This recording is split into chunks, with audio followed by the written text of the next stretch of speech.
Yeah, and I think when we do talk about smaller businesses taking on sales, we understand that sometimes the Dynamics 365 licensing is a bit of a problem in terms of it's a bit aspirational in terms of entry point, but with some of these power apps, then they can actually get that full function without having to pay that full price. It isn't the same beast, but it has a lot of those qualities. So the security, the connectivity to the other applications within the Microsoft 365 stack, and the fact that it's scalable as well. I think that's a really important thing when we're talking to smaller businesses, certainly.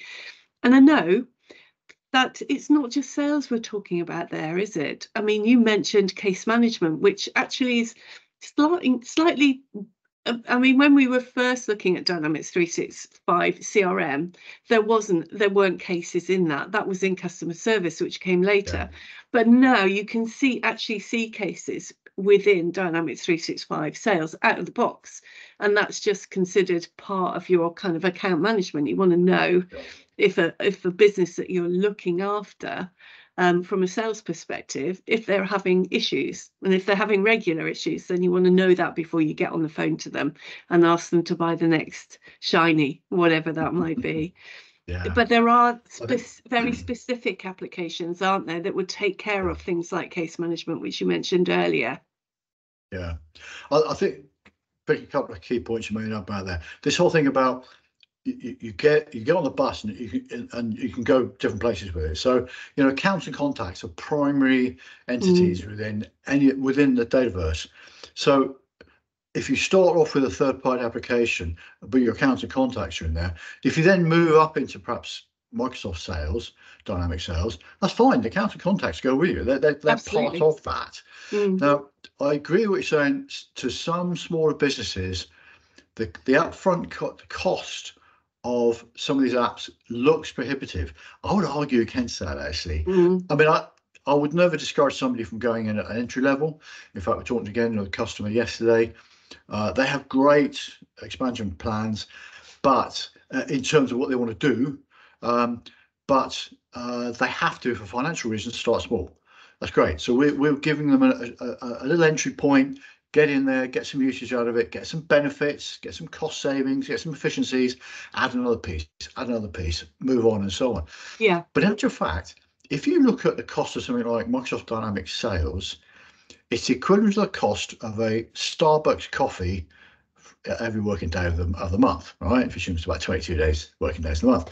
Now, I don't think that's very expensive when you think what it can do. Yes. But to get it to do what it can do, you've got to invest time in setting it up. Time in setting up your lead opportunities, your sequences, your make sure your dashboards are responding the way you need them to respond. Getting used to the platform, but if you do that automation that's built into customers, into sales or in Dynamics, that's worth every penny and more. And now you're bringing Copilot alongside it. That is such a game changer for a small business. You can literally, we've always said before, you can punch at the weight of enterprise customers, competitors. You can seriously do that now because a lot of that mundane stuff is just done for you by Copilot. Creating email responses, all that kind of good stuff, analyzing your opportunities and leads. That's all done for you. However, a lot of it is around the mindset of the individuals and the companies, what they want to achieve at that time, what makes them feel comfortable, and then building up from there.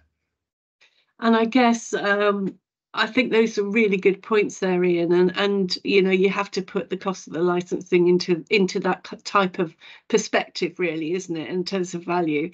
But one of the things we know about smaller businesses, perhaps, is one of the things they don't have a lot of it is time as well. So obviously going in with a kind of entry level app that possibly doesn't have a lot of the frills and the bells and whistles, it means it's a quicker onboarding and a very quick journey to return on investment as well.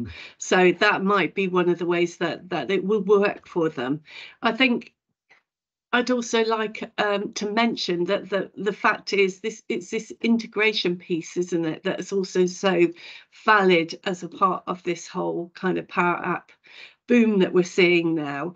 And that is that actually you can still have connectivity, you can still have interconnectivity, even if you are using Power Apps rather than Dynamics 365 Sales or the HR solution, for example, because of the sitting on Dataverse and also the value of the Power Automate flow, all of those things that are actually part of this whole Power Platform.